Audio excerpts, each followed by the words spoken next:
left their junk on the landing pad? Hello there. You need a spaceship? Well, how about this clunker I stole off some pirate? No? Ah, well, that's too bad. I guess you'll have to build your own then. And here's everything you need to know how to do it.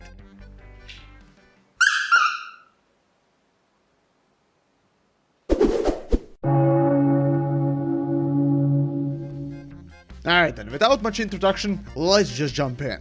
Do you even need a better ship? Short answer, no. Even at the 170th level without major changes, I guarantee that enemies aren't really that challenging enough that you need a different ship. Well, other than the one you got from Barrett and promised to give back one day. He don't mind. As long as you have space crack cocaine on board, you won't die. No, they've taken out the engine! But okay, you want to build yourself a ship. What do you need to know? There are 3 classes of ships. A tier, the smallest, nimblest and squeakiest. B tier, the middle child that no one cares about. And C tier, the best and beefiest. However, that's just how the game presents these things. In reality, first you need to understand what are the minimum parts you need to duct tape together to make something fly. I dub thee the student loan. Oh, what is the ship? Oh, no. 2 landing pads on one side?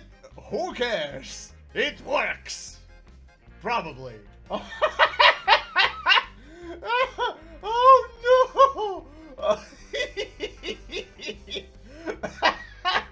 Oh, this is just the stupidest thing I've ever seen. This is literally the cheapest ship you can make, and still be in debt for the rest of your life, if you live in Americas. Woo! Free education in Latvia! Now, the bare minimum of a ship consists of 9 different parts, but because of some cheeky fuckery, you will actually need 10 parts. Cockpit, landing bay, landing gears, fuel tank, docking port, reactor, grav drive, and an engine. But the 10th part comes from needing to connect the landing bay with the cockpit. This is where any Hab module will come in. And that's your first ship, a flying, smelling pile of wreckage. No, you don't need weapons, and no, you don't need a second engine. Or shields for that matter. Still, even this stripped down mechanical abomination will cost you a pretty penny, and it's best to save up a few 100,000 credits to build your ship you want. So then, what will you need to properly build a ship you can be proud of? Well, as I said, building costs money. So, money. Probably sell a kidney or 2 and you're golden. What? I didn't say it has to be yours. Next, you'll need a ship. Yes, you can't start building a ship from complete scratch. I know it's a pretty stupid oversight, but welcome to Bethesda. Here the standards are low and game design is even lower. For this, I recommend just stealing a ship. It's cheaper. If you need help on how to do it, well, check out my guide on this. I'll leave it in the description. Additionally, there are 2 skills you might want to pick up to maximize the building options. First off, piloting, a skill that simply unlocks B and C class reactors and parts for you to use. And starship design, a skill that allows better part selection to be added. And that's about it. You don't need anything else. How to build one. Alright, it's time for us to rock out with our cocks out! First, we need to understand how ships are balanced, or at least what the game design for Starfield is. First off, you select a reactor, then a grav drive of the same or lower class. Basically, the reactor itself determines what the class of ship it is. While Class C ship can use Class A parts, the other way around is not true. However, there is a drawback to higher class parts. The weight. In fact, every part has weight, and the more weight your ship has, the lower jump range, speed, and maneuverability of the ship is. Fairly straightforward, right? Speaking of, how does the jump range and fuel work? Well, basically they are the universe's teleporting juices. And no, I'm not talking about this. Now, if you've ever played Elite Dangerous or No Man's Sky, the concept should be familiar. And also very weird. So, jump range determines how far you can jump between points. Alright, gotcha, that's basically like Elite Dangerous and No Man's Sky. Fuel, however, also means that. Wait, what? Well, not really, but yes, really. See, fuel will determine how many points in a row your ship can jump through. So for the player, instead of clicking for each individual point on the route, you go to the destination directly. Basically, what this does is just turn multiple loading screens into a single loading screen. Bravo, Bethesda, Jesus Christ. Now, as for the modules themselves, well, there are a few categories. Now, since your cockpit is where you're gonna spend most of your days, let's start with those. Like most modules, there are different manufacturers in the universe of Starfield, and each one has a different style. Alongside looks, cockpits also have three crucial stats: cargo capacity and crew. Those are pretty self-explanatory. Hull, on the other hand, is basically the ship's overall health, and every part seems to add a little bit of hull health overall. After that, landing gear, docker port, fuel tanks, structural components and cargo all are pretty self-explanatory and simple. Oh, but if you want to transport some illegal or stolen goods, shielded cargo containers are what you need. Now, if there is a problem with your ship build, opening flight check will tell you what's wrong with your monstrosity. Also, just like coders of Creation Engine, ignore all warnings and just compile the code. Build a ship. Now, for reactors, I generally explain what they do and how they do it, but there are a few good to know stats as well, like the repair rate, hull, and provided power pips, or bars. Then for the shields, the only real number that you need to care about is the shield capacity, as well as the power it takes from the reactor. Now for engines, ignore the thruster numbers, the game will pretty much calculate all the stuff, and all that you need to look at is the mobility number. The bigger, the better. And grav drives. The most important stat here really is just the jump range and class, of course. As for the weapons, oh boy, here we get into the deep weeds.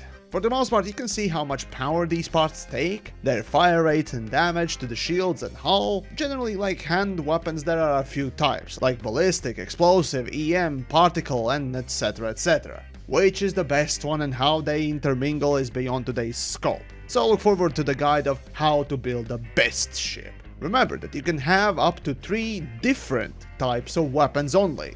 Now to assign these weapons to firing buttons, open up the flight check and select Weapons tab. And finally, Habs. In this tab, as well as a few other ones, you'll see a few parts that have multiple variants. Switching between them, you'll see some interesting choices. Habs range from simple empty rooms to simple living quarters to even dedicated workshops. Just like base building, you can literally have your flying house with all the amenities on the go. A workshop to craft components, armory to store your endless supply of guns and spacesuits, and even more. These modules provide extra crew space if you got the skill to get them on board. Once you're happy with the design, open up the flight check for problems, redesign if needed, and after everything's set, confirm your selection and you got your new ship made. Remember, ladders are your enemy. Sadly, there is no way to customize where the game places these ladders as well as connecting bits, so this is pure trial and error. Now sure, all of this can be pretty daunting, so to make it a little bit easier at first, you can just select Upgrading tab instead. This simply takes every module on your ship that can be swapped out for something different and offers you a simplified version of modification. It's a pretty fast way to exchange weapons, grav drives, engines without losing the initial look of the ship. However, adding parts like fuel tanks, cargo, Habs and more will require a proper modding menu. Now once you've selected all the parts you like, it's time to throw some makeup on this pig. Activating paint menu, you can select whatever color scheme you want for the ship. Remember, there are 3 parts of painting each module, so play around until you find something you like. As a final section, I offer you a few tips for ship building. First off, you don't need a big overbloated ship. The starting ship you get from Barrett only needs a few upgrades. Better weapons? I personally prefer proton beam weapons as they deal equal amount of damage to hull and shields, while in the hard way I discovered that missiles are pretty bad overall, and adding maybe one large fuel tank is a quality of life change that will basically make the ship ready for endgame.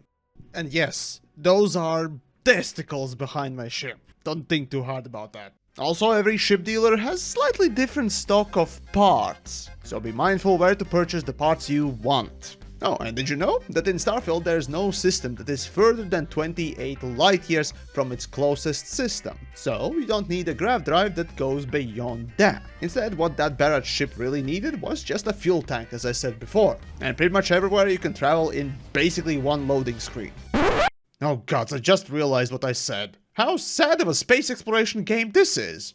Ship modification menu also has some cool hotkeys, like copy-paste, but for keyboards it's a bit different. And though modding ships is far more fun than outpost building, I can tell you that, there are still some quirkiness for the snapping system Bethesda made. So to make your life a little bit easier, before selecting a part you want to add to the ship, mouse over the port you want that part to be placed over, and then go select the part you want.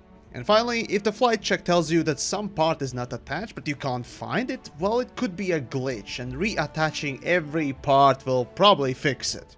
Oh, and one more thing. If you want a really nice free spaceship with good parts on it that you don't need to unlock, go complete 3-star Ranger's questline. You start this whole quest chain in Aquila City, and by the end of it, you get a reward, that sweet Space Eagle, among a few other things. And that's pretty much all you need to know how to get started and build your own space ding-dong machine. Of course, later down the line I'll take a look at the best ship building and of course how to actually do the space combat. But for now, if this helps you out, well of course do subscribe for more Starfield stuff and maybe check out my Patreon and toss me that teleporting juice while you're there. Or maybe just join the Discord and share your space turlet truck. But for now, I'm off to repay that student loan.